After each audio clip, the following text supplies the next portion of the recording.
Hi everyone, this is Lindsay from MakeAndCreateArts. Today I have a challenge for you which will hopefully get you thinking about experimenting with new things to create your very own masterpiece. Impressionism is an art movement from the 19th century which was characterised mainly by intense colour, usually by broken, unblended brushstrokes of mixed and unmixed colour. The movement was framed as a different way of seeing, focusing on light movement and aiming to give an impression of what the artist was seeing.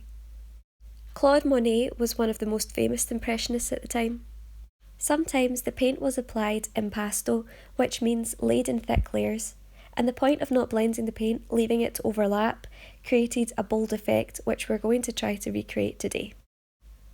We are going to paint a simple landscape of some blossom trees, good timing as you will be seeing a lot of them on your walks. To start, you will need paper, acrylic paint, a paintbrush and bubble wrap. You'll also want to prepare your area so that if things get messy, no paint gets on any tables. We're going to use the bubble wrap as a stamp to create the impression of brushstrokes. Starting with the sky, we're going to start stamping the blue paint onto the top of the paper. Once you've filled in the sky, do the same with green for the grass. Using darker and lighter greens as you build up the paint creates a texture and movement which will help us later on. Folding your piece of bubble wrap in half and applying paint to the edge, use this to build up lighter areas where the sun is hitting the grass.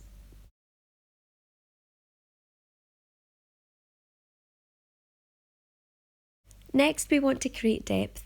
Add some colour, which will be the trees in the background.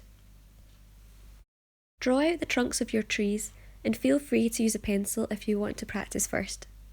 Now, paint them in. Use big brushstrokes of white paint to create light on one side of the tree trunk. To create a contrast, you can add darker brown brushstrokes to the other side of the tree.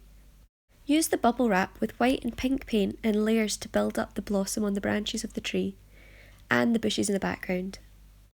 For some areas, you can use a paintbrush and build up the brushstrokes like we did on the side of the tree. For instance, using the folded bubble wrap, then using some big strokes to create shadows of the trees on the grass.